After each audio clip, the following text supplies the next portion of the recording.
मेरे पिता एक घिनौने निचले स्तर के गॉब्लिन है, लेकिन मेरे जैसा छोटा गॉब्लिन केवल आश्चर्यजनक रूप से सुंदर नहीं है।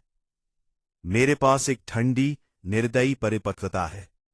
ये सब इसलिए है क्योंकि मेरी मां एक परी जैसी खूबसूरत एल्फ है, और इससे पहले कि मैं रीबॉर्न हुआ, मैं एक एलीट असैसिन था। जब मैंने आंखें खोली तो मैंने अपने सामने कांपती खूबसूरत महिला को देखा और पूछा, क्या तुम मेरी मां हो? लेकिन इससे पहले कि वो पुष्टि करती, मेरे साथ पैदा हुए अन्य नवजात गॉब्लिन्स स्ट्रेट मेरी मां पर झपटे। अपने पिछले जन्म की प्रवृत्ति से प्रेरित होकर मैंने खुद को आगे फेंका और उनमें से एक को जमीन पर पटक दिया। वो कितना भी हाथ पैर मारता, इससे कोई फर्क नहीं पड़ता। मैंने एक पत्थर उठाया और अलविदा कहते हुए उसकी गर्दन को तुरंत कुचल दिया। जैसे ही उसने अपनी आखिरी सांस छोड़ी, सिस्टम की आवाज मेरे दिमाग में गूंजी, बधाई हो, तुमने निर्दयी तरीकों से अपनी ही जाति का सफाया किया। तुमने मैलिग्नेंट वेरासिटी स्किल और एक स्ट्रेंथ पॉइंट अर्जित किया है। मैंने सिस्टम को पूरी तरह से नजरअंदाज किया और हमें अभी भी जोड़ने वाली गर्भनाल को छुआ, उस गहरे आदिम ब्लड बॉन्ड को महसूस करते हुए। मैंने अपने चेहरे पर एक अंधेरी, रहस्यमयी मुस्कान फैलने दी। मैं निश्चित रूप से तुम्हारा बेटा हूं। कोने में दुबकी खूबसूरत महिला के चेहरे पर पूरी निराशा थी। अभी अभी जन्म देने के कारण उसके पास खुद का बचाव करने की कोई ताकत नहीं थी। तभी एक और छोटा गॉब्लिन दरवाजे के पास आया। उसने अचानक हमला कर दिया और सहज रूप से उस खूबसूरत महिला ने मेरी रक्षा के लिए झटका खाया। उसने मुझे अपनी बाहों में खींच लिया और मेरे लिए बना वो वार अपने ऊपर ले लिया। वो तुरंत ताजा लाल खून की फुहार उगलते हुए खांसने लगी।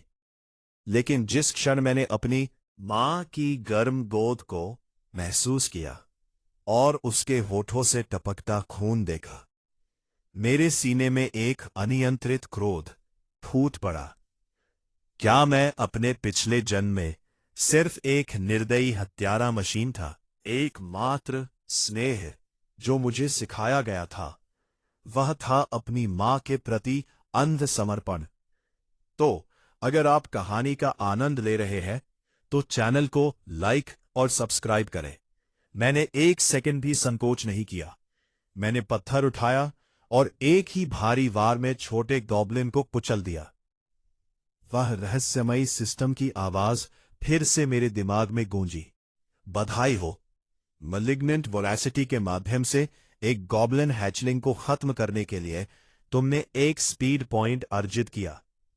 मेरे क्रूर बिजली जैसे तेज तरीकों ने बाकियों को सदमे में पंगु बना दिया, लेकिन उस पल मेरे दिमाग में केवल एक ही विचार था, कोई भी जो मेरी मां को इन छोटे कीड़ों की तरह चोट पहुंचाने या अपवित्र करने की हिम्मत करे, उसे बेरहमी से मिटा दिया जाना चाहिए। एक के बाद एक दो छोटे गॉब्लिन्स का वध करने के बाद बाकी ने आखिरकार प्रतिक्रिया दी। वे अनियंत्रित क्रोध के साथ मुझ पर गुर्राने लगे। जल्द ही पूरा घोंसला पूरी तरह अराजकता में बदल गया। हालांकि मेरी आंखों में केवल ठंडी, हत्यारी वृत्ति चमक रही थी। मैंने बार बार सटीक वार किए, सीधे उनके सिर के पिछले हिस्से को निशाना बनाकर। सिस्टम के पुरस्कार सूचनाएं मेरे कानों में बजती रहीं। मैंने उन सभी छोटे कीड़ों का सफाया कर दिया। अंत तक मैंने 10 से अधिक अलग अलग पावर अप्स का अनुभव किया था। पहले उन्हें लगा कि प्रजनन दासियां जिम्मेदार थीं, जब तक कि उन्होंने कोने में दुबके 2 जीवित गॉब्लिन्स पर ध्यान नहीं दिया। जैसे ही मैंने उन्हें देखा, मैंने काम खत्म करने के लिए अपनी गतिविधियां तेज कर दी। मैं उन छोटे कीड़ों में से एक और को कुचलने के लिए तैयार था। जैसे ही मेरा पत्थर उस हैचलिंग की खोपड़ी को तोड़ने वाला था, एक वयस्क गॉब्लिन आगे बढ़ा और मेरा पैर पकड़ लिया। मैंने तुरंत प्रतिक्रिया दी, उसकी पकड़ तोड़ने के लिए हवा में छलांग लगा दी। मैंने ठीक उसी समय एक हवाई लात मारी। बल ने पत्थर को सीधे हैचलिंग की बाईं आंख में फेंक दिया। मुझे दोबारा जांच करने की जरूरत नहीं थी। नतीजा मालूम था। छोटा राक्षस मर चुका था। मैंने फिर से हमला करने के लिए खुद को तैयार किया। मेरा रास्ता रोकने वाला वयस्क गॉब्लिन एक दहाड़ के साथ मुझ पर टूट पड़ा। मैंने मुट्ठी भर रेत ली और उसके चेहरे पर फेंक दी। मैंने तुरंत एक क्रूर भारी वार किया। जीवन और मृत्यु के संघर्ष में हर सेकंड मायने रखता है। मेरे पत्थर ने सर्जिकल सटीकता के साथ वयस्क गॉब्लिन की आंख पर प्रहार किया।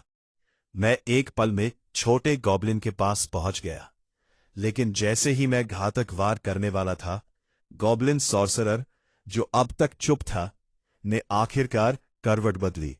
सॉर्सरर ने अपनी छड़ी को एक दांतेदार गति से घुमाया।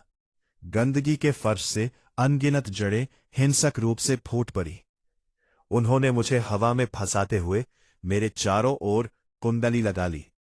ये पौधे कहाँ से आए और ये ऐसे क्यों चल रहे हैं? केवल एक बच्चा हमारी जाति का वध करने और मुझे अंधा करने के बाद इतना ढीठ होने की हिम्मत करता है। मैंने देखा कि गॉब्लिन की गदा मेरी ओर नीचे आने लगी थी। ठीक उसी क्षण एल्फ महिला हिली। वह कोने से झपटी और मुझे अपनी छाती से सटाकर मेरी रक्षा करने लगी। रुक, अभागे बच्चे, तुम मुझे क्यों रोक रहे हो? वह एक राक्षस है जिसने हमारे दर्जनों लोगों का वध किया है। मैंने पहले ही जनरल को सूचित कर दिया है। जनरल फैसला करेगा कि इस छोटे गॉब्लिन के साथ क्या किया जाए। जनरल का जिक्र होते ही गॉब्लिन्स जम गए। मुझे आगे छूने की हिम्मत नहीं हुई। ये सब इसलिए क्योंकि गॉब्लिन जनरल इस पूरी खौफ का सर्वोच्च नेता है। लेकिन तब गॉब्लिन ने अपनी निगाहें मुझे अपनी बाहों में लिए एल्फ पर डाली। उसके चेहरे पर एक विकृत विपथ मुस्कान फैल गई।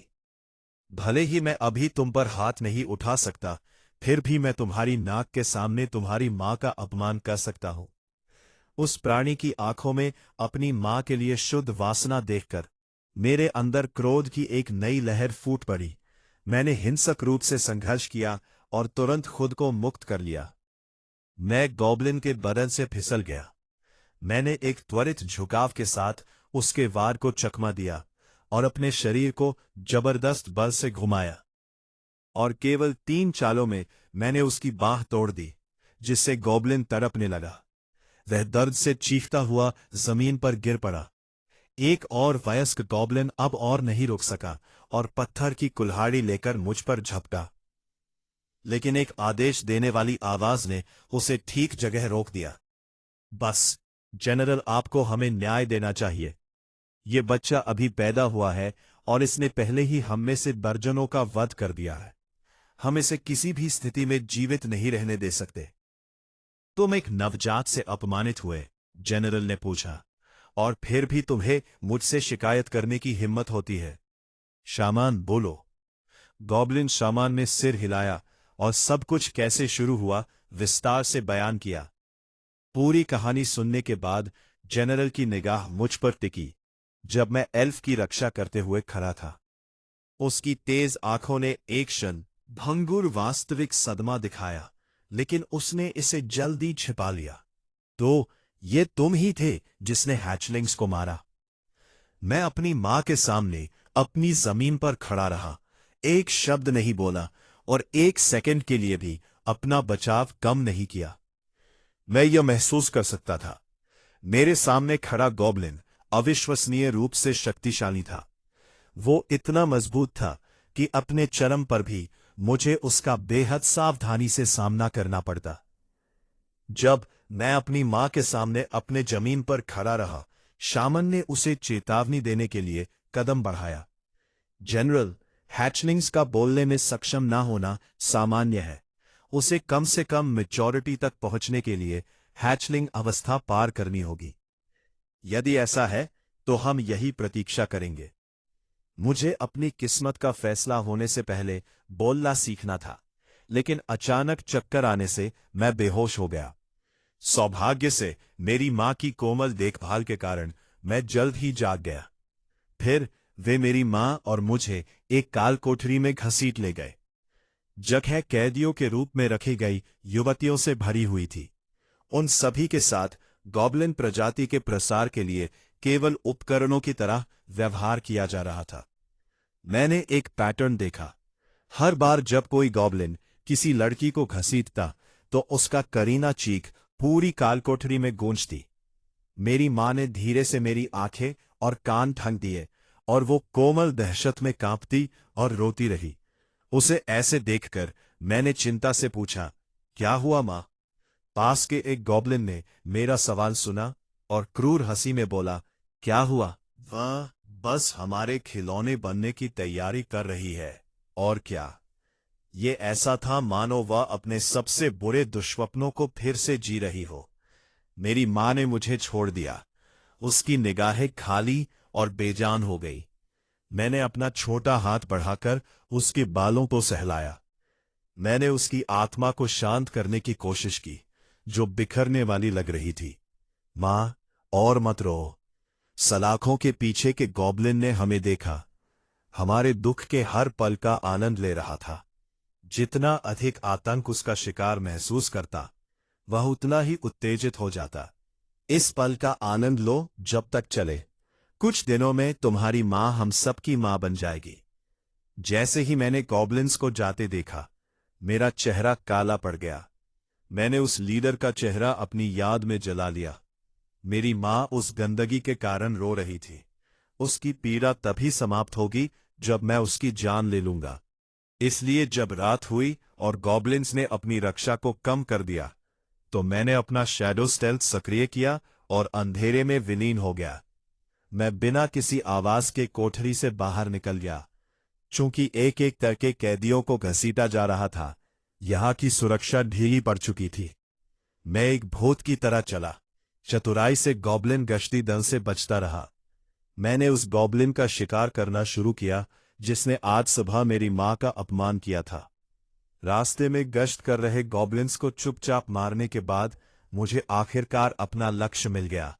वह गॉब्लिन लीडर जो उस समय एक महिला के साथ बलात्कार करने की कोशिश कर रहा था। नहीं, कोई तो कृपया मुझे बचाओ। ये बेकार है। अपना गला फाड़कर चिल्ला ले, तुम्हें बचाने वाला कोई नहीं आ रहा है। गॉब्लिन लीडर ने उम्मीद से अपने होठ चाटे। वह अपने सामने मौजूद सुंदरता का आनंद लेने की तैयारी कर रहा था। अचानक ठंडे इस्पात की एक चमक ने उसकी गर्दन को फाड़ दिया। गॉब्लिन लीडर की कामुक मुस्कान पल भर में गायब हो गई। उसकी अभिव्यक्ति जम गई और एक सेकंड बाद उसका सिर फर्श पर गिर गया। वह महिला प्रीसा ये भी नहीं समझ पाई कि अभी क्या हुआ था। उसने मुझे छाया में खड़े देखा और मुझे एक उच्च स्तरीय एडवेंचरर समझ लिया। उसने सोचा कि मैंने उन्हें बचाने के लिए एक मिशन स्वीकार कर लिया है। उसके दिमाग में मैंने एक स्किल का उपयोग करके खुद को गॉब्लिन के रूप में छिपा लिया था और उनकी खोह में घुसपैठ कर ली थी। जैसे ही मैं मुड़ा, वह मुझसे चिल्लाई, रुको महान एडवेंचरर, कृपया क्या तुम मुझे यहां से निकाल सकते हो? मैंने उसे अनदेखा किया और चलता रहा, लेकिन मैंने आखिरी बार जल्दी से पीछे मुड़कर देखा। मैं उसे नहीं देख रहा था। मैं लूट का माल ढूंढ रहा था। मैंने मृत लीडर की कमर से लटकता हुआ खंजर झपट लिया। अपने नए हथियार को पकड़कर मुझे गहरी संतुष्टि का एहसास हुआ। सुबह होते देख मैं वापस अपनी कोठरी में आ गया। मैं अपनी मां की बाहों में सिकुड़ गया और गहरी नींद सो गया। अगली सुबह मैं चौंक कर उठा। गॉब्लिन्स का एक समूह बाहर चिल्ला और चीख रहा था। मैंने माथा सिकोड़ा और सलाखों की ओर देखा। 3 गॉब्लिन्स वहां खड़े मिले। बोल, क्या तुमने ही गॉब्लिन लीडर को मारा है? मैं खड़ा हो गया, उन शापित गॉब्लिन्स को उसी समय खत्म करने के लिए तैयार, लेकिन मेरी मां ने मुझे अपनी पूरी ताकत से रोके रखा। सलाखों के पीछे वाले एक आंख वाले गॉब्लिन ने मेरी उदासीनता देखी। वह गुस्से में उछलने लगा, चिल्लाते हुए, ढीठ बच्चे, तुम मुझे अनदेखा करने की हिम्मत करते हो? तुम वैसे भी अपने दूध छुड़ाने की अवस्था को पार करने वाले हो। तब तक तुम्हारी मां को तुम्हें कुछ नए छोटे भाई देने होंगे। वह एक आंख वाला गॉब्लिन मेरी पसंद के हिसाब से बहुत ज्यादा शोर मचा रहा था। मैंने सीधे उस पर एक पत्थर फेंका, जिससे इसका चेहरा लगभग फट गया। राक्षस तुरंत क्रोध से भर गया, लेकिन गॉब्लिन शामन ने हस्तक्षेप किया। बस, हम पहले ही इसकी गहन जांच कर चुके हैं। यह उस महिला का काम था जिसे हमने कल पकड़ा था। एक आंख वाले गॉब्लिन ने विरोध करने की कोशिश की, लेकिन शामन की एक जानलेवा निगाह ने उसे हमेशा के लिए चुप करा दिया। जैसे ही तीनों गॉब्लिन्स चले गए, मेरी मां और मैं फिलहाल सुरक्षित थे। मैं उसके चेहरे पर पूरी घृणा देख सकता था जब वह इस जगह को देख रही थी। मैंने मौन व्रत लिया कि मैं इस गुफा के हर एक गॉब्लिन का वध कर दूंगा, और फिर मैं अपनी मां को यहां से बाहर निकालूंगा। लेकिन इससे पहले कि मैं कुछ करता, कुछ हुआ। उसी सुबह गॉब्लिन्स का एक समूह उसे ले जाने के लिए कोठरी में आया। मुझे खुद को दोहराने के लिए मत कहो, बाहर आ। तुम भी बच्चे, आकर देख कि हम तुम्हारी मां के साथ कैसे मजा लेते हैं। एक आंख वाले गॉब्लिन के शब्द पूरी तरह गंदगी थे। बाकी पैक घिनौनी हंसी के स्वर में फूट पड़ा। मुझे उनके मेरा अपमान करने की कोई परवाह नहीं थी, लेकिन मैं इन जानवरों को उसे अपवित्र करने कभी नहीं दूंगा। मैं झपटने को तैयार था, लेकिन मेरी मां ने मुझे रोक लिया। मेरा यहां इंतजार कर मेरे बच्चे, वह फुसफुसाई। मैं अभी वापस आती हूं। मेरी आंखें उन राक्षसों को फाड़ने की एक बेताब इच्छा से फैल गई जिन्होंने उसे अपवित्र किया था। लेकिन उस जानवर ने डर का एक अंश भी नहीं दिखाया, व्यंग्य करते हुए, चिंता मत कर, मैं तुम्हारी मां का बहुत अच्छे से ख्याल रखूंगा। इतने स्वादिष्ट पुरस्कार का स्वाद लेने के लिए अधीर उस गॉब्लिन ने उसे धक्का देने के लिए अपना हाथ उठाया। जिस सेकंड वह उसे छूने वाला था, उसकी बाह हवा में उड़ गई, पूरी तरह कटी हुई। एक पल बाद उसकी गर्दन से खून की फुहार फूटी और वह वहीं मृत गिर गया। मैं उन्हें मेरी मां को कहीं भी नहीं ले जाने देने वाला था। क्या तुमने अपना दिमाग खो दिया है? तुम्हें अभी जो किया उसका पछतावा होगा। बूढ़े गॉब्लिन शामन ने यह देखा और मंत्र जाप करना शुरू कर दिया। मुझे मारने के लिए फायर मैजिक बुलाई, लेकिन इससे पहले कि वो स्पेल छोड़ता, मैं सीधे उस पर झपटा। मैंने उसका सिर दोनों हाथों से पकड़ा और उसे बेरहमी से पत्थर के फर्श पर पटका। फिर मैंने सिस्टम की परिचित घंटी सुनी। बधाई हो, तुमने गॉब्लिन एल्डर का सफाया कर दिया है। न्यू स्किल एक्वायर्ड, फायरबॉल, कई अन्य पुरस्कारों के साथ। बाकी गॉब्लिन्स ये दृश्य देखकर शुद्ध आतंक में जम गए। लेकिन अजीब बात है, एक आंख वाले गॉब्लिन के चेहरे पर एक विजयी मुस्कान फैल गई। तुम जनरल के आदेशों की अवहेलना करने और हमारे भाइयों की हत्या करने की हिम्मत करते हो। उस ढीठ बच्चे को तुरंत पकड़ो। एक आंख वाले गॉब्लिन को लगा कि जीत उसकी झोली में है, लेकिन उसके सदमे के लिए मैं पीछे नहीं हटा। मैं आगे बढ़ा और फिर मैं शैडो में गायब हो गया। गॉब्लिन्स ने मुझे खोजने के लिए अफरा तफरी मचा दी, लेकिन मैंने कोई निशान नहीं छोड़ा था। अचानक मैं काम पर लग गया। एक सिल्वर फ्लैश हवा में कटी। इसने एक क्षण के लिए अंधेरे को रोशन किया और एक गॉब्लिन का सिर उड़ गया। हर बार जब मैं प्रकट होता, एक और मृत गिर जाता। एक एक करके बचे हुए अपनी जगह पर रुक गए, हिलने के लिए बहुत बहुत ज्यादा लकवाग्रस्त। ठीक उसी समय एक विशेष सिस्टम मैसेज पॉप हुआ। तुम्हारी पावर इस स्टेज के लिए सीमा तक पहुंच गई है। जैसे जैसे मैं बिना दया के अपना खंजर चलाता रहा, मेरे अन्य एट्रीब्यूट्स भी अपनी सीमा पर पहुंच गए। लेकिन मैं स्टैट्स की कोई परवाह नहीं करता था। मेरी निगाहें उस एक आंख वाले गॉब्लिन पर टिकी हुई थी। मैं अंतिम हिसाब के लिए तैयार था। जब वो जानवर ठंडे पसीने में डूबा खड़ा था, एक आंख वाले गॉब्लिन के पास एल्फ महिला को आगे धकेलने के अलावा कोई चारा नहीं बचा था। मां, रुको। मां, ये सब खत्म होने वाला है। मेरी मां ने इससे पहले कि मैं और खून बहाता, मुझे रोकने की कोशिश की। वो अच्छी तरह जानती थी कि दुनिया की हर जाति गॉब्लिन से घृणा करती है। उसे डर था कि अगर मैं मारता रहा तो इस दुनिया में मेरे लिए कोई जगह नहीं बचेगी। लेकिन शैडो स्टेप का उपयोग करके मैंने पीछे हटने से इनकार कर दिया। मैं सीधे एक आंख वाले गॉब्लिन पर झपटा, और जैसे ही मैं वार करने वाला था, पतली हवा से एक छाया प्रकट हुई, और मेरे आश्चर्य के लिए इसने मेरे खंजर को रोक दिया। तो तुम वही अजीब बच्चे हो जो ये सब अराजकता पैदा कर रहा है। तुम्हारी स्ट्रेंथ वास्तव में भयानक है।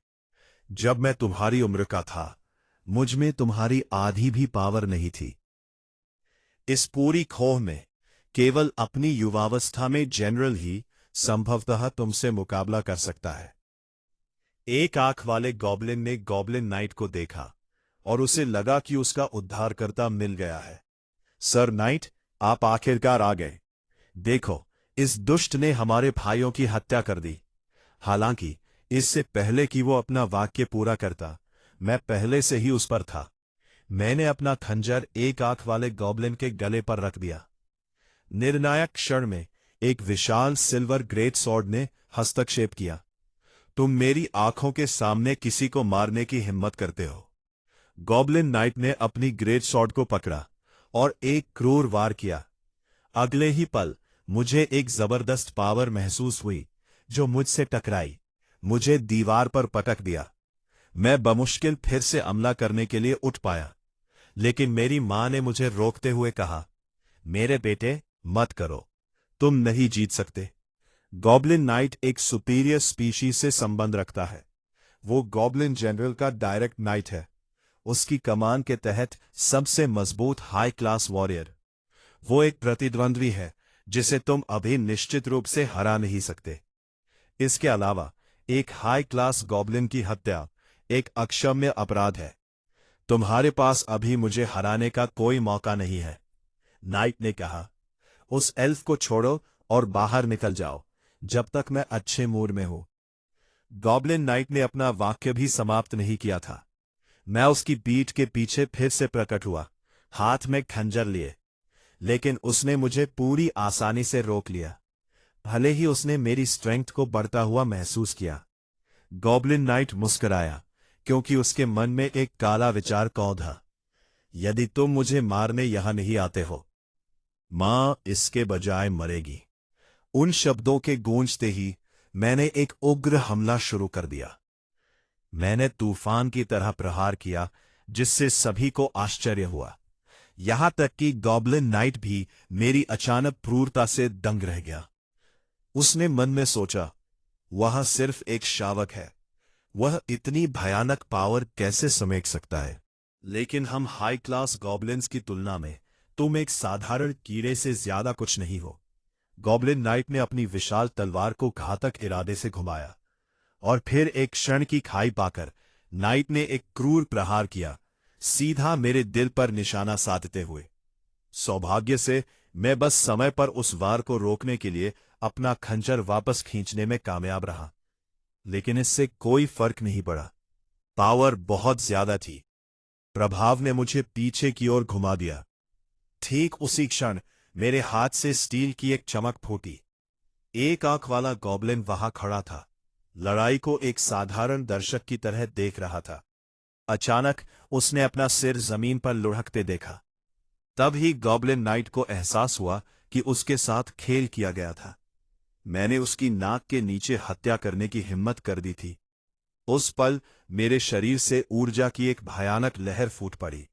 मेरी इनेट टैलेंट किंग सीड ने मेरे एवोल्यूशन को एक अप्रत्याशित रास्ते पर मजबूर कर दिया।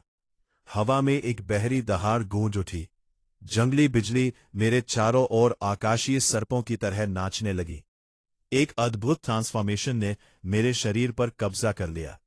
मैं 15 इंच ऊंचाई में बढ़ गया। जैसे ही मेरा ढांचा दुबला और घातक हो गया, मैं सिर ऊंचा और छाती चौड़ा करके खड़ा था। एक उच्च स्तरीय गॉब्लिन, एक गॉब्लिन नाइट। इस कमीने को मारो, एक गॉब्लिन गुर्राया, मेरे सिर की फूंक में दूसरों को खींचते हुए। अराजकता सुनकर गॉब्लिन नाइट ने चुप्पी की मांग करने के लिए अपना हाथ उठाया। बुरा नहीं है, वो सोचने लगा, ये कोई साधारण निचले स्तर का छोटा कीड़ा नहीं है। जैसे ही उसकी चुप्पी जमी, मैं एक धुंधले की तरह चला। मैं अनगिनत गॉब्लिन्स की जमी हुई निगाहों के नीचे एक भूत की तरह जमीन पर टिमटिमाया। मैंने एक पल में दूरी तय कर ली।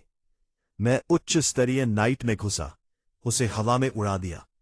वह हिंसक रूप से गुफा की दांतेदार दीवार से टकराया। मैंने घातक प्रहार करने के लिए झपट्टा मारा, अपने ब्लेड को सीधे उसके गले पर निशाना साधते हुए। लेकिन जैसे ही मेरा खंजर अपने निशान को पाने वाला था, कहीं से एक अदृश्य पावर फूट पड़ी। इसके बाद एक आवाज आई जो अधिकार से टपक रही थी। मैं रुक गया। क्या हो रहा है? मैंने ऊपर देखा और एक विशाल मजबूत आकृति को कौह की गहराइयों से उभरते देखा। नवागन तो कोई और नहीं बल्कि गॉब्लिन जनरल था, इस पूरे स्थान का निर्विवाद नेता। महान जनरल, क्या तुम नहीं देखते? इस घृणित बच्चे ने हमारे इतने सारे भाइयों की हत्या कर दी है। वह एक सच्चा दानव है। निम्न स्तरीय गॉब्लिन्स ने मुझ पर आरोप लगाना शुरू कर दिया, मेरी जीवन समाप्त करने के लिए जनरल की पावर का उपयोग करने की आशा में। लेकिन जनरल ने उन्हें चुप कराने के लिए केवल एक इशारा किया, और लगभग उसी समय एक क्षण के लिए जनरल की परछाई में एक छोटी सी दरार देखकर मैंने एक सेकंड भी संकोच नहीं किया। मैं एक तीव्र आश्चर्यजनक हमले में झपटा, जिसका लक्ष्य जनरल का गला काटना था।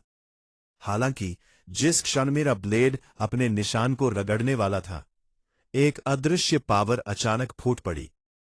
प्रभाव ने मुझे हवा में पीछे की ओर उछाल दिया। तभी दूसरे गॉब्लिन्स ने प्रतिक्रिया की, अपने नेता पर हमला करने की मेरी धृष्टता पर बुर्राते हुए। लेकिन जनरल ने हस्तक्षेप किया, लड़ाई को रोकते हुए, और अपने पास के शामान की ओर मुड़ा। गॉब्लिन शामान ने सिर हिलाया और मुझे पीछे चलने का इशारा किया। जहां तक मेरी बात है, मैंने अपना चेहरा तना रखा, अपनी मां को अपनी पीठ के पीछे छिपाते हुए। आराम करो, हम तुम्हारी मां को कोई नुकसान नहीं पहुंचाएंगे। कृपया मेरे पीछे आओ। मां के साथ मैं 5वें स्तर से दूसरे भूमिगत स्तर तक चढ़ गया। हम अंततः एक गुफा में पहुंचे जो आश्चर्यजनक रूप से गर्म और आकर्षक लग रही थी। जाने से पहले शामान ने मेरी ओर रुख किया और मेरा नाम पूछा, और मेरे होठों से 3 स्पष्ट शब्द निकले, लिन जिंग फेंग। आज से मैं अपना बचपन पीछे छोड़ रहा था। भविष्य में मुझे बाहर जाना होगा और अपनी खोह की सेवा करनी होगी। चाहे मैं गश्त पर जाऊं या शिकार पर, मैं अपनी मां के लिए अद्भुत चीजें वापस ला सकता था। वे भव्य भाषण मेरे एक कान से गए और दूसरे से निकल गए। लेकिन यह सुनकर कि मैं अपनी मां के लिए उपहार ला सकता हूं, मेरी रुचि तुरंत जग गई। मैंने उसे गंभीर अभिव्यक्ति के साथ देखा और पूछा, सच में? तो तुम मुझे गिन सकते हो। शामन के शब्दों से राजी होकर मुझे गश्ती दस्ते में नियुक्त किया गया। अगले दिन मैं युद्ध के लिए तैयार दस्ते में शामिल हो गया। एक बूढ़े गॉब्लिन ने घिसे पिटे हथियारों के ढेर की ओर इशारा करते हुए वहां इकट्ठे सभी गॉब्लिन्स पर चिल्लाते हुए कहा, अपनी पसंद का सबसे अच्छा हथियार चुनो जो तुम्हारे हाथ में फिट बैठे। दूसरे लोग उसी तरह झपटे जैसे उन्होंने पूरा दिन नाले में बिताया हो, सबसे बड़े हथियारों को पकड़ने के लिए एक दूसरे को धक्का दे रहे थे। मैं अलग खड़ा था, एक हाथ में एक ही खंजर पकड़े हुए, जबकि दूसरा खाली रहा। बूढ़े गॉब्लिन ने मुझे चेतावनी दी कि पास में छिपे इंसान चालाक प्राणी है। मैंने उसे बता दिया कि ये काफी है, और जल्द ही अपने दस्ते के साथ घनी घास के मैदानों में चला गया। उनमें से एक ने दूरबीन की एक जोड़ी निकाली, दूरी में इंसानों के एक समूह को घूर रहा था। युद्ध अभी शुरू भी नहीं हुआ था, और वह पहले से ही लूट के माल का बंटवारा कर रहा था। थोड़ी देर में सुनिश्चित करना कि तुम नरों का वध करो और मादाओं को बचाओ। एक बार जब हम उनके साथ अपना मजा ले लेंगे, तब हम उन्हें मार डालेंगे। सबसे कठोर गॉब्लिन ने देखा कि मैं चुप था, इसलिए उसने अपने प्रिय भाई की ओर से कुछ निराशा निकालने का फैसला किया। अरे, पिछली बार जिस एल्फ के साथ तुम खेल रहे थे उसके साथ कैसा रहा? एल्फ का जिक्र आते ही दूसरे गॉब्लिन्स के चेहरे पर कामुक मुस्कान फैल गई, लेकिन उनमें से कोई नहीं जानता था कि वो एल्फ वास्तव में कहाँ छिपी थी। फिर गॉब्लिन मैन ने मेरी ओर एक भरा हुआ नजर डाला और पूछा, तुम्हारी गुफा में एक एल्फ छिपी है? अचानक हर गॉब्लिन ने अपनी नजर मुझ पर टिका दी। उनकी आंखें ईर्ष्या और लालच से भरी हुई थी। मैन को उम्मीद थी कि मैं अपना आपा खो दूंगा ताकि उसके पास मेरी जान लेने का बहाना हो। उसने कभी कल्पना नहीं की थी कि मैं अपना चाकू उठाऊंगा और बिना दूसरे विचार के वार कर दूंगा। मैंने उस लालची गॉब्लिन की जीवन वही समाप्त कर दी। मैन का दिल जंगली आनंद से भर गया क्योंकि उसने खुद को नैतिकता के नकली आवरण में लपेट लिया। अपनी ही जाति को मारना एक अक्षम्य पाप है। तुम ऐसा कैसे कर सकते हो? मैं तुम सबको पाताल लोक में भेज दूंगा, वहां अपनी एल्फ ढूंढने के लिए, मैंने उत्तर दिया। मैन को उम्मीद नहीं थी कि मैं इतना अहंकारी हूं, उसे इतनी उपेक्षा के साथ अनदेखा कर रहा हूं। इससे पहले कि वो अपनी खोखली धमकियां समाप्त करता, मैंने झपट्टा मारा और अपना खंजर सीधे उसके दिल में गाड़ दिया। उसके आदेश पर पैक में हर गॉब्लिन एक साथ मुझ पर टूट पड़ा, लेकिन अगर कोई पास आया तो मैंने उसकी जान ले ली। अगर दो आए तो दोनों मेरे पैरों में गिर गए। फुर्तीली चाल और उस्तरा तेज प्रतिक्रियाओं के साथ गॉब्लिन्स एक के बाद एक गिरने लगे। वध को देखकर मैन को सच्चे आतंक का अर्थ सीखने को मिला। वो अपने घुटनों पर गिर गया, सख्ती से दया और अपने पापों को कबूल करने लगा। जब मैंने उत्तर नहीं दिया तो उसने मूर्खता से सोचा कि वो सुरक्षित है और अपने बदले की साजिश रचने लगा। सिर के शीर्ष पर एक घातक ठंडक दौड़ गई। उसका शरीर साफ साफ दो हिस्सों में कट चुका था। अनगिनत गॉब्लिन्स के खून से अपने हाथों को रंगने के बाद मैंने अचानक तेज कदमों की आवाज आती सुनी। मुझे एहसास हुआ कि इंसानों का एक समूह एडवेंचरर्स पास आ रहा था।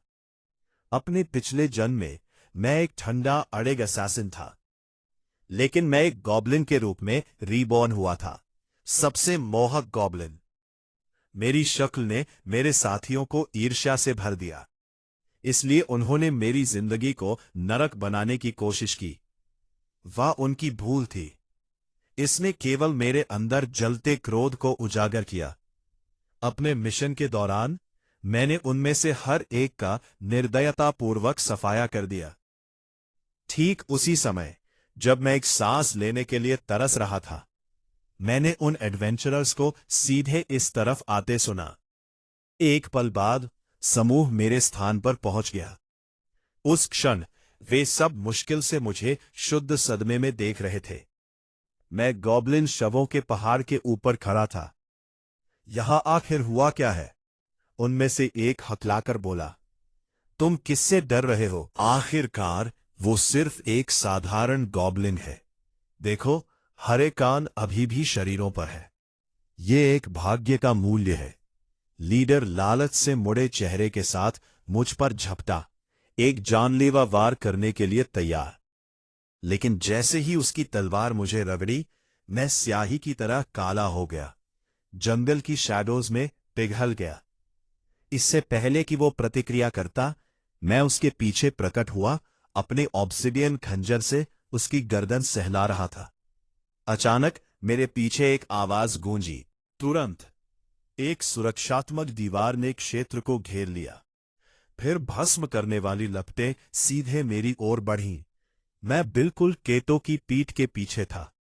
मैंने चकमा देने के लिए ग्रेस से कदम बढ़ाया और एक बैकफ्लिप किया। मैं हवा में उड़ा, अपनी दूरी बनाए रखने के लिए दूर जा गिरा, और फिर से मैंने अंधकार को मुझे गले लगाने दिया। पूरी टीम ने बेतहाशा घबराहट में मेरी परछाई खोजना शुरू कर दिया। सॉर्सरेस मुश्किल से अपनी ट्रैकिंग मैजिक तैयार कर रही थी तो मेरी स्थिति प्रकट करे। मैंने सीधे उस पर एक सटीक वार किया और एक सेकंड बाद वो है जा चुकी थी। अगले ही दिल की धड़कन में युवती बेजान होकर जमीन पर गिर गई। तुरंत बाद क्लेरिक ने एक छाया को अपनी ओर बढ़ते देखा। मैंने 2 तीव्र चालों के साथ झपट्टा मारा। 2 त्वरित वारों के साथ मैंने उसके फेफड़ों से सांस ही चुरा ली। मरने से पहले उसने अपने साथियों को अंतिम चेतावनी देने की कोशिश की, भागो। बचे हुए एडवेंचरर्स अपने गिरे हुए साथियों का बदला लेने के लिए बेताब थे, लेकिन एक झटके में उनका कैप्टन भी धरती पर सपाट पड़ा था। उसका शरीर ठंडा हो गया और यह देखकर अंतिम एडवेंचरर टूट गया। वह शुद्ध आतंक की स्थिति में जंगल से भाग गया, लेकिन मैं उसे बचने नहीं देने वाला था। मेरे चाकू से एक साफ घातक कट ने सीधे उसके गले को फाड़ दिया। उस क्षण सिस्टम की परिचित आवाज ने चुप्पी तोड़ी। इंसानों को खत्म करने के लिए बधाई, तुमने एक फिजिकल अपग्रेड प्राप्त किया है। मैंने जमीन पर बिखरी हुई बेजान लाशों को बिना किसी भावना के घूरा, जिसने मेरी आत्मा को परेशान किया।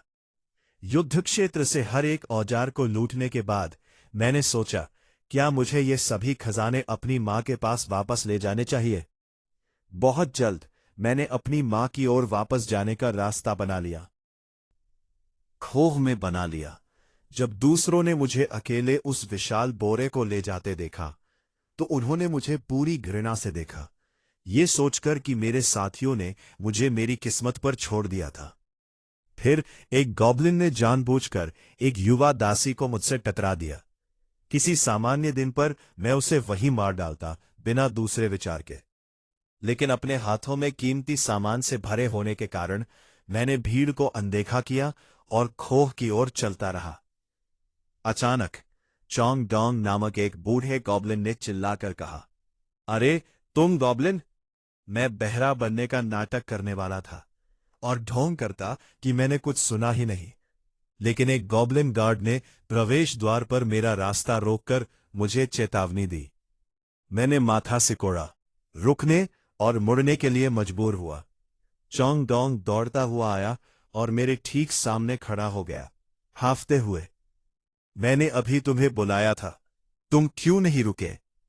मैंने उसे ठंडे स्वर में देखा और पूछा, क्या तुम मुझसे बात कर रहे थे? क्या तुमने मुझे नहीं सुना? उसने वापस गुर्राया। मैंने सपाट स्वर में उत्तर दिया, मैंने किसी गॉब्लिन को मेरा नाम कहते नहीं सुना। चोंग डोंग मेरी अवहेलना पर शुद्ध क्रोध से कांपने लगा। वह अपने हाथ में छड़ी उठाने ही वाला था कि मुझे मारे, जब उसे अचानक एक भयानक ऑरा महसूस हुआ जो उसे बता रहा था कि अगर वह हिला तो उसका सिर फर्श से जा लगेगा।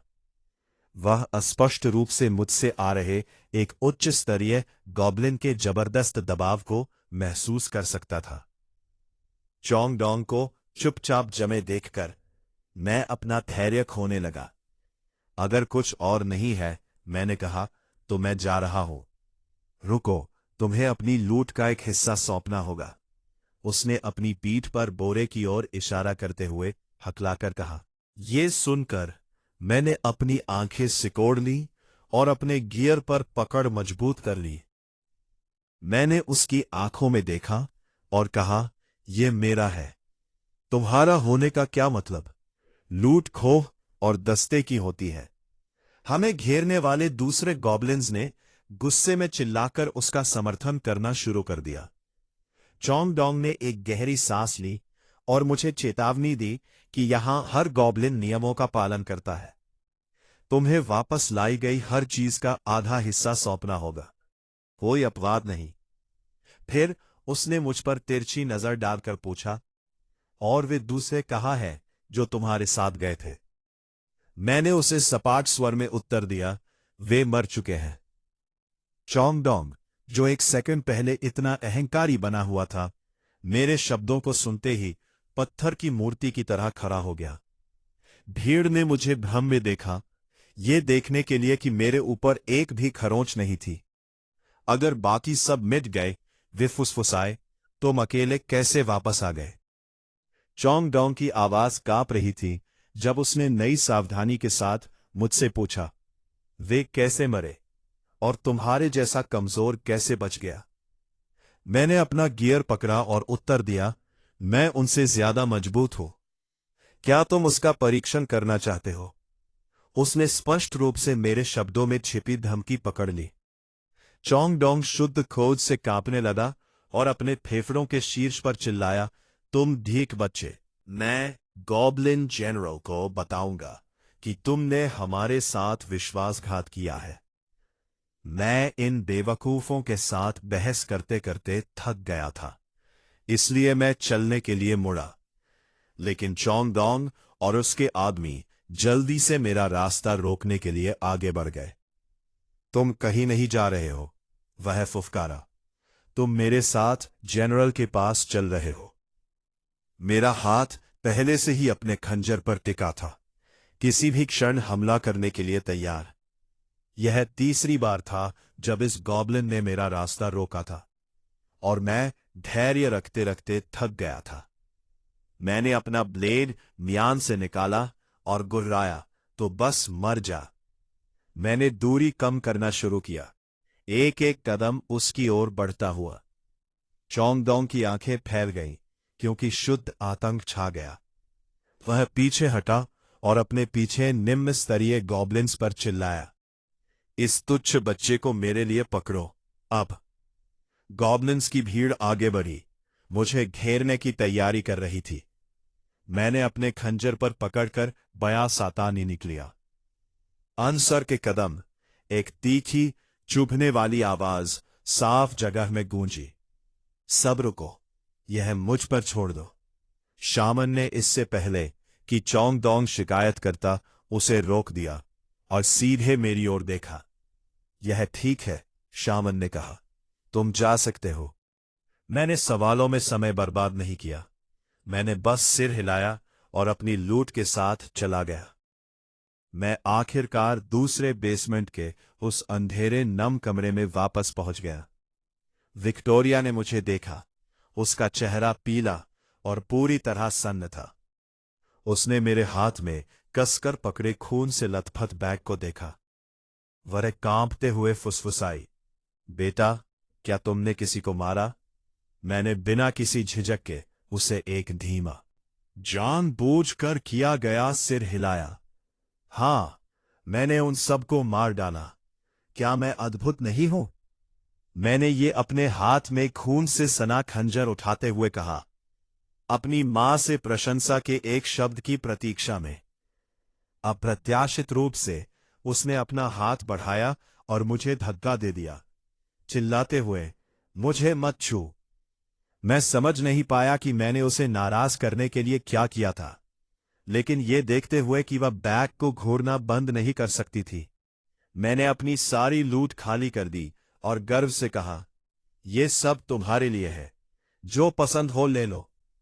विक्टोरिया के दिल पर दर्द और कड़वाहट की एक लहर छा गई, जब तक कि उसकी नजर उस पॉकेट वॉच पर नहीं गई जिसमें एक तस्वीर थी। उस पर एक कोमल जन्मदिन की बधाई उकेरी गई थी, और वह खुद को रोने से रोक नहीं सकी। फूट फूट कर रोने लगी। उसे ऐसे देखकर मैं घबराकर उसके पास दौड़ा और नाजुक ढंग से उसके आंसू पहुंचे। टूटी आवाज में विक्टोरिया ने मेरी ओर देखा और पूछा, तुमने उन्हें क्यों मारा? क्योंकि वे किंग फेंग को मारना चाहते थे। मैंने सीधे उत्तर दिया। क्या कोई तुम्हें मारना चाहता था? क्या तुम ठीक हो मेरे बच्चे? विक्टोरिया का स्वर अचानक दुख से शुद्ध आतंक में बदल गया। उसने सख्ती से मुझे गले लगाया, चोटों के लिए सिर से पैर तक मेरी जांच की। मैं बहुत मजबूत हूं, मैंने उससे कहा। क्या तुम नहीं चाहती कि किंग फेंग किसी को मारे, मां? अगर मैं तुमसे कहूं कि किसी को मत मारना, तो कृपया मेरी बात सुनो मेरे प्यारे। अगर तुम मुझे ऐसा करने से रोकोगी तो मैं किसी को नहीं मारूंगा। लेकिन अगर वे लोग तुम्हें चोट पहुंचाना चाहते हैं तो क्या होगा? कोई बात नहीं, मैं बस भाग सकता हूं। मैं छुपन छुपाई में बहुत अच्छा हूं। मुझे इतना मासूम और शुद्ध खड़ा देखकर विक्टोरिया को अंततः मेरे पालन पोषण का वजन समझ में आया। वो एक पल के लिए चुप हो गई, फिर पूरी गंभीरता के साथ मुझसे बात की। मैं नहीं चाहती कि तुम बिना कारण मारो, लेकिन अगर कोई तुम्हारी जान लेने की कोशिश करता है तो मैं तुम्हें नहीं रोकूंगी। मैंने उसकी बात सुनी और पूर्ण विश्वास के साथ सिर हिलाया। विक्टोरिया ने मुझे शुद्ध राहत से भरी मुस्कान दी। अगली सुबह जैसे ही हमने नाश्ता खत्म किया, मैं अपनी दिनचर्या के लिए तैयार हो गया। मुझे उस दिन फिर से एक स्काउटिंग टीम में नियुक्त किया गया, लेकिन पिछले दिन के उपहास और अपमान के विपरीत अब सब कुछ अलग था। इस बार किसी एक प्राणी ने भी मुझसे एक शब्द कहने की हिम्मत नहीं की। जैसे जैसे मैंने अपने आसपास गॉब्लिन्स की बातचीत सुनी, मैंने यह सब अपने दिमाग में मैप करना शुरू कर दिया। मैंने उस विशाल कोह के सटीक लेआउट को याद कर लिया। उस दिन की तैयारी में जब मैं उन सब का वध करूंगा और आखिरकार अपनी मां के साथ भागूंगा। इस बीच शिनियान वन के बाहरी इलाके में एडवेंचरर्स का एक समूह झाड़ियों को धक्का देते हुए आगे बढ़ा। गॉब्लिन्स का एक झुंड पेड़ों से नीचे गिरा। यह मेरी अपनी टीम थी। एडवेंचरर्स ने उन जीवों को देखा, अपने हथियार निकाले और युद्ध में कूद पड़े।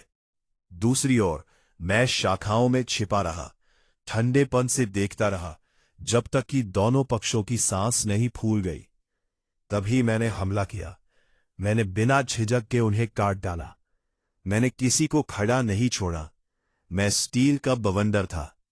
इंसान और गॉब्लिन दोनों मेरे हाथों गिरे। उस क्षण मैंने महसूस किया कि मेरे अंदर दो नई प्रतिभाएं जागृत हो गई, गॉब्लिन बीस्ट इंट्यूशन और ह्यूमन सेंसेस। अचानक मैंने महसूस किया कि जमीन पर कोई अभी भी जीवित था।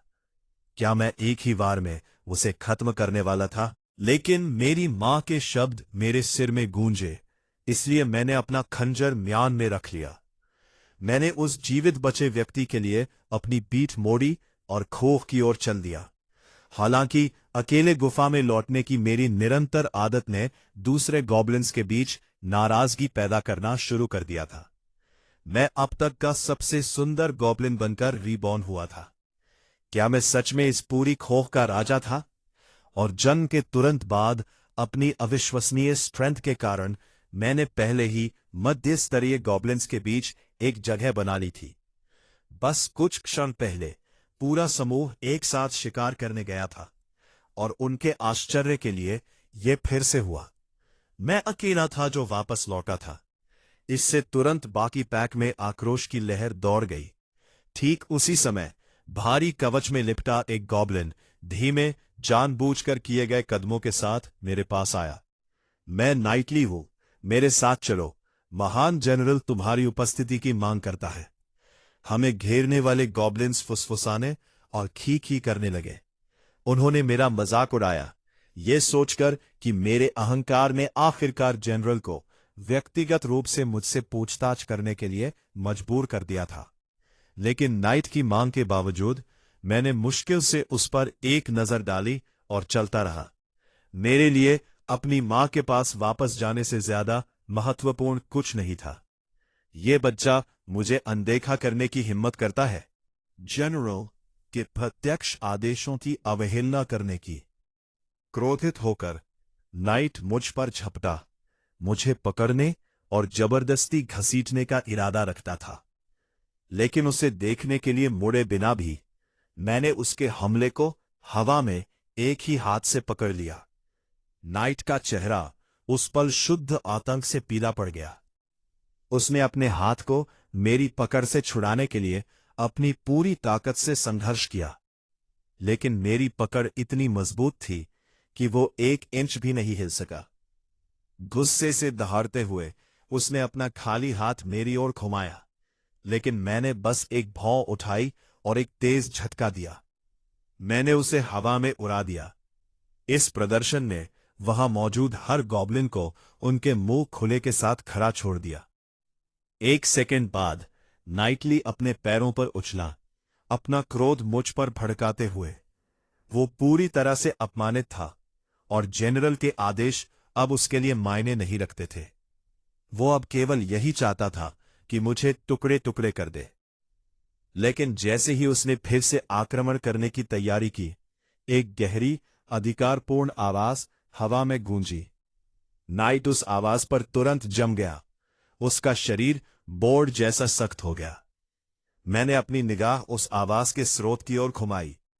एक विशाल, मजबूत गॉब्लिन धीमे, भारी कदमों के साथ बाहर आया।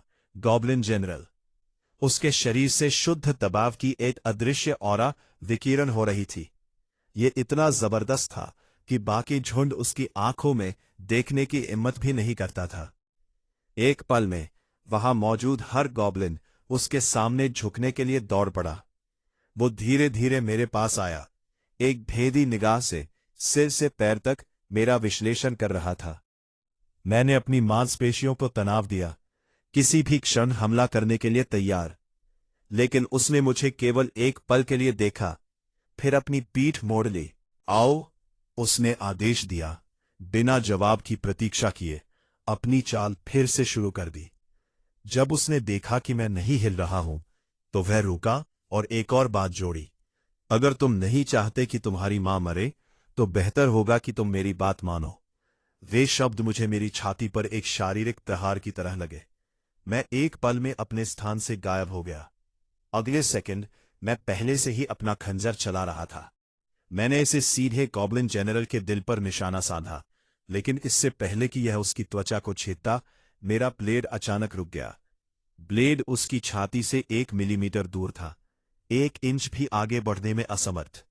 मैं जानता था कि यह वो सही मौका था जिसे पाने के लिए मैंने इतनी मेहनत की थी। लेकिन जनरल ने मुझे देखने की जहमत भी नहीं उठाई। उसने बस अपनी 2 उंगलियों के बीच मेरा खंजर डागा पकड़ लिया।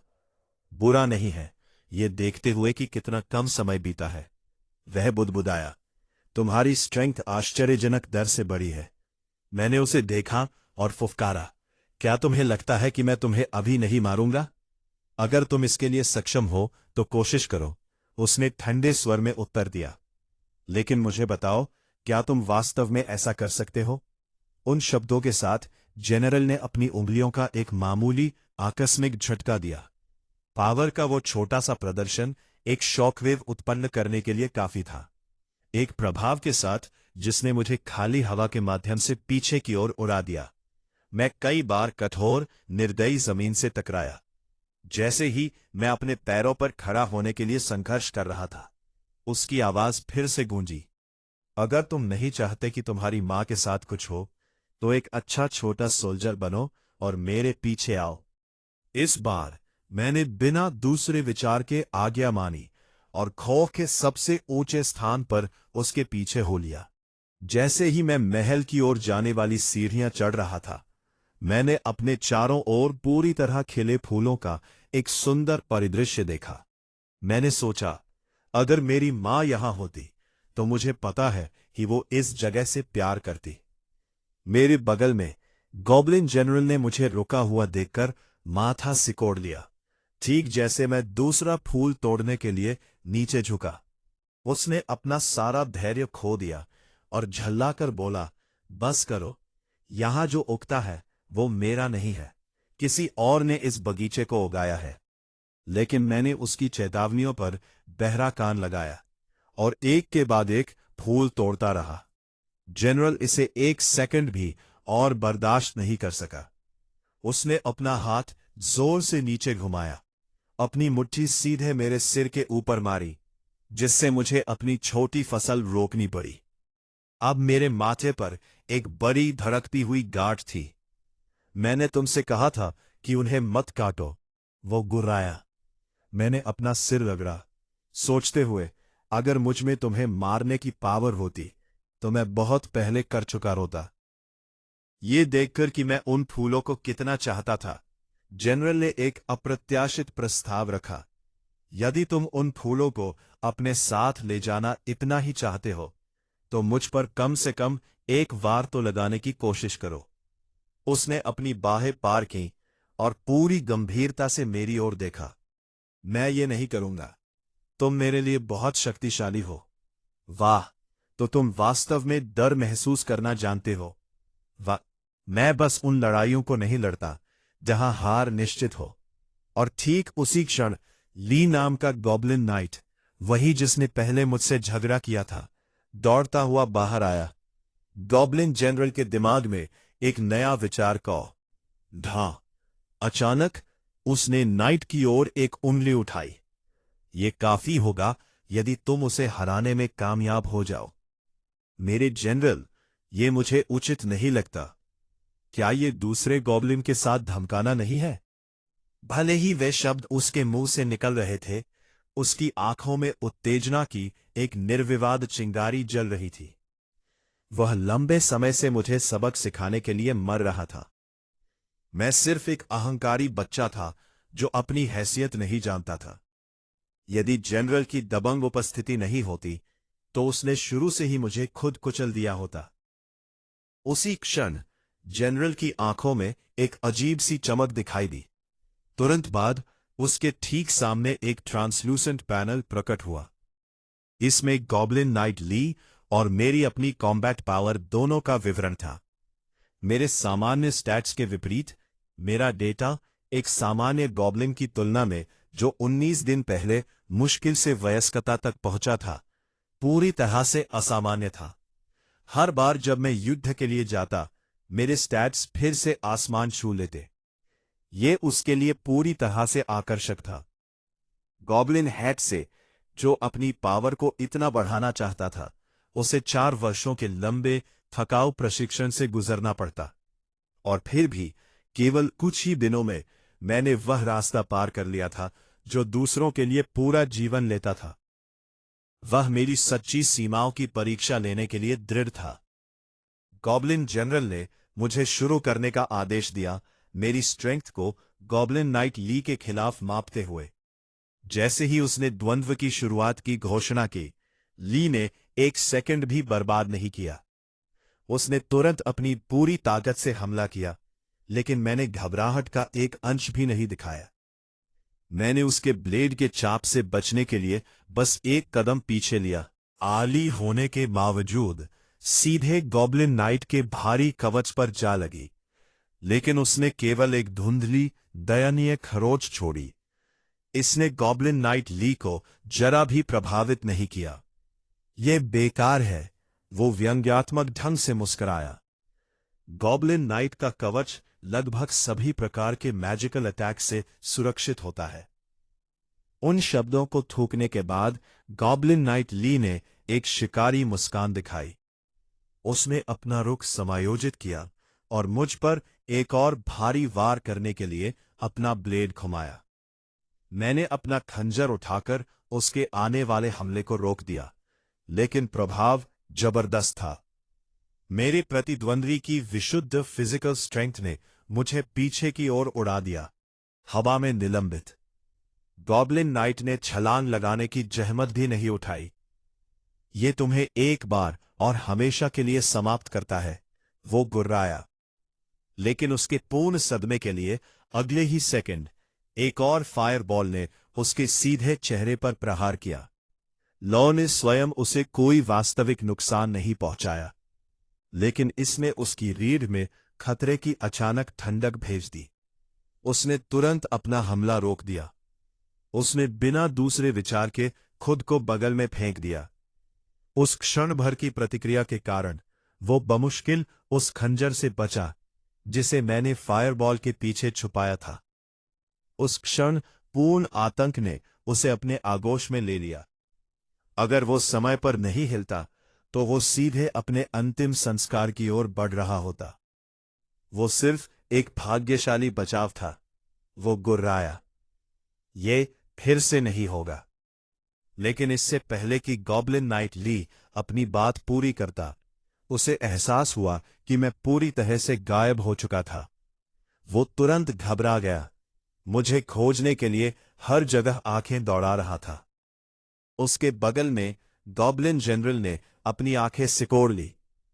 उसने ये सब स्पष्ट रूप से देखा। मैंने अंधे धब्बे बे का उपयोग करके अंधाधुंध गति से कदम बढ़ाया था। मैं सफलतापूर्वक शैडोज में पिघल गया था।